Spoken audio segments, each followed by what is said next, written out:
નમસ્કાર વિદ્યાર્થી મિત્રો, આપ સર્વે વિદ્યાર્થી મિત્રોનું સહૃદય હાર્દિક સ્વાગત છે આપણી પોતાની યુટ્યુબ ચેનલ એવી ગુરુ જ્ઞાન શાળાની અંદર.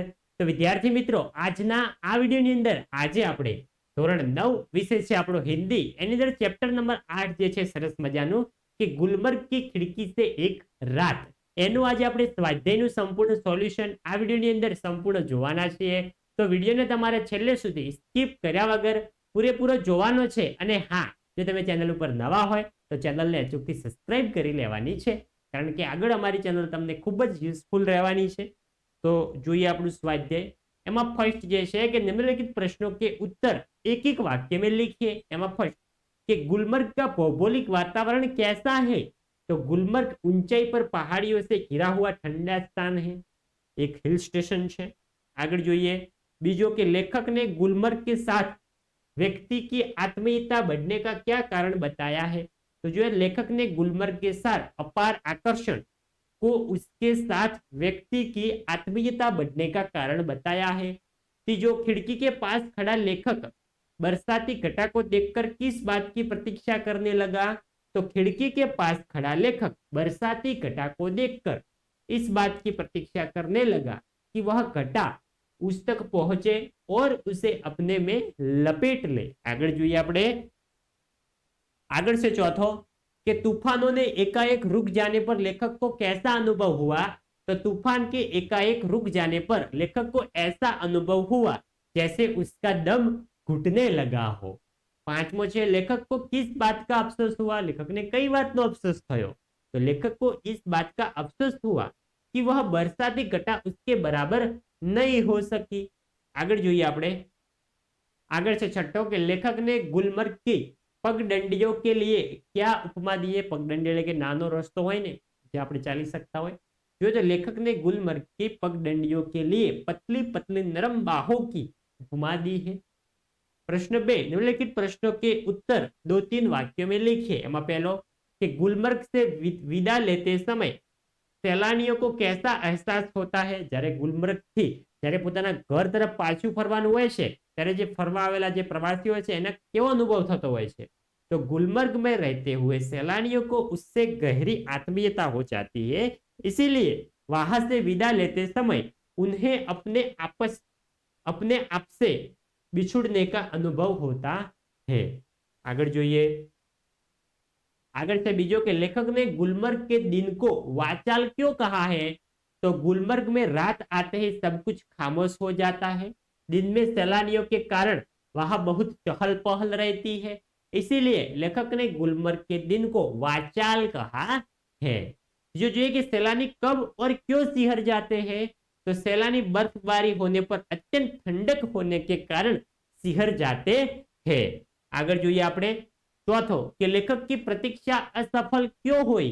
तो लेखक तूफानी हवा के साथ आ रही बरसाती घटा से घिर जाने की प्रतीक्षा कर रहे थे, लेकिन तूफान रुक जाने से घटा उस तक नहीं पहुंची, इसीलिए लेखक की प्रतीक्षा असफल हुई.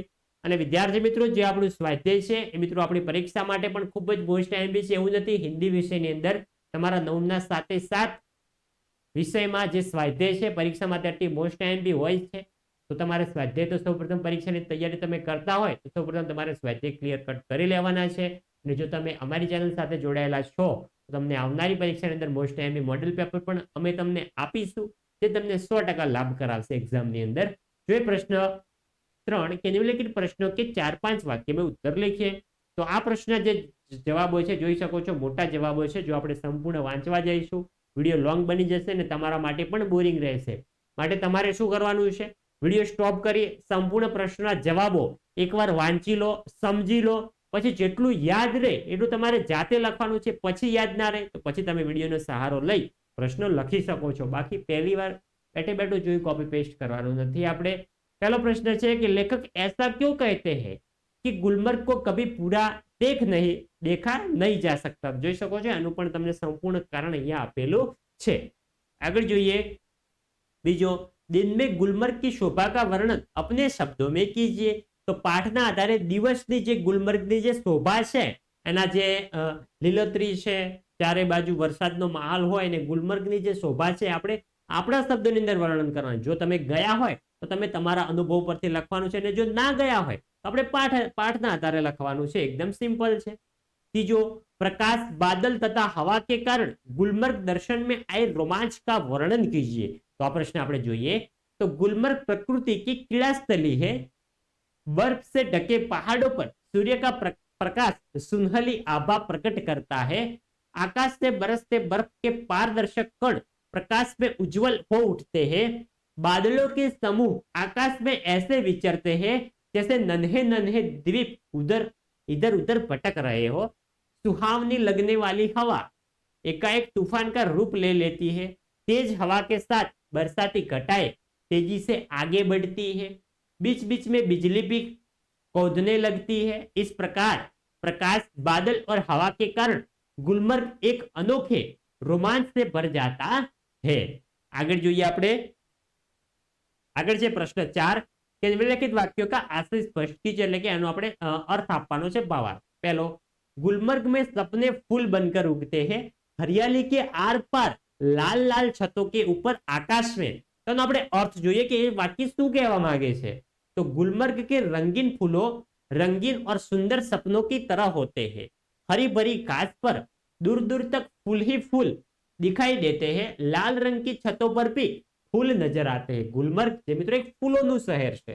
આગળ જોઈએ બીજો कि रंगीन बिंदुओं का पूरा विस्तार एक बार सिहर जाता है और अपने को समेटने लगता है. तो આનો આપણે અર્થ જોઈએ तो मौसम सुहावना था. हरी घास पर बैठे रंग बिरंगे कपड़े पहने हुए तरह तरह के सैलानी सुहावने वातावरण का आनंद ले रहे थे. तभी बूंदे गिरने लगी और सैलानी उठ उठकर सुरक्षित जगहों में जाने लगे हैं. पांचवो છે हरियाली का सपना कुहासे के फूल में बदला जाता है. यह दृश्य किस समय का है. આ વાક્ય પરથી આપણે જણાવવાનું છે કે આ દ્રશ્ય છે મિત્રો કયા સમયગાળાનું છે. तो यह दृश्य संध्या काल का है क्योंकि पहाड़ों पर शाम से ही कोहरा छाने लगता है. कोहरा यानी कि धुम्मस. छठो છે ઉચિત ઉપસર્ગ જોડકર उनके विरुद्धार्थी शब्द लिखिए. ઉપસર્ગ જોડવાનો છે અને એનો વિરુદ્ધાર્થી શબ્દ આપણે આપવાનો છે. તમને પરીક્ષાની અંદર આ ડાયરેક્ટ વિરુદ્ધાર્થીની અંદર પણ પૂછાઈ શકે છે. જોઈએ આપણે સાધારણ તેનું થશે વિરુદ્ધાર્થી અસાધારણ. પછી જે માન તો અપમાન, ઉદાર તો અનુદાર જોઈ શકો છો. રંગ તો બેરંગ, સ્મૃતિ તો છે વિસ્મૃતિ. હવે આપણે નેક્સ્ટ આગળ ટોપિક તરફ આગળ વધીશું. આગળ છે છઠ્ઠાનો બીજો કે ઉચિત પ્રત્યય જોડકર વિશેષણ શબ્દ બનાવીએ. પ્રત્યય જોડી આપણે તેનું વિશેષણ દર્શાવવાનું છે. સુરમા તેનું થશે સુરમય. બરસાત તો બરસાતી. તુફાન તો થશે તુફાની. ચમક તો થશે ચમકદાર. વિસ્ફોટ તો થશે વિસ્ફોટક જેનું સાચું વિશેષણ થશે. આગળ જોઈએ આપણે. આગળ છે છઠ્ઠાનો ત્રીજો કે ઉચિત પ્રત્યય જોડકર સંજ્ઞા શબ્દ બતાવીએ. એનું જોઈએ. પેલો છે લાલ તેનું થશે લલીમા. ખામોશ તો થશે ખામોશી. કમજોર તો થશે કમજોરી. ને આકર્ષક તેનું થશે આકર્ષણ. આગળ વધીશું. આગળ છે સાતમો કે વાક્ય में प्रयोग कीजिए. પહેલો છે વિસ્ફોટ. તો વાક્ય પ્રયોગ એવું નથી કે અહીંયા જે દર્શાવેલું છે એ જ વાક્ય પ્રયોગ આપણે કરવો. તમે તમારી રીતે જાતે પણ એવું સારું વાક્ય પ્રયોગ કરી શકો છો. વિસ્ફોટ तो बम विस्फोट से आसपास के मकान हिल उठे. बीजो છે आकर्षक आकर्षण तो तितलियों को फूलों का बड़ा आकर्षण रहता है. बीजो છે पारदर्शक. तो જોઈએ पारदर्शक में શું છે तो घना कोहरा अब पारदर्शक होने लगा है. આગળ છે ચોથો રોમાંચક. તો જાદુગર ને બड़े रोमांचक खेल दिखा है. તો વિદ્યાર્થી મિત્રો આ હતું આપણું ધોરણ 9 વિષય હિન્દી વિષયની અંદર ચેપ્ટર નંબર 8 જે છે આપણું કે ગુલમર્ગ की खिड़की से एक रात જેનું સ્વાધ્યાયનું સંપૂર્ણ સોલ્યુશન આપણે આ વિડીયોની અંદર જોયું.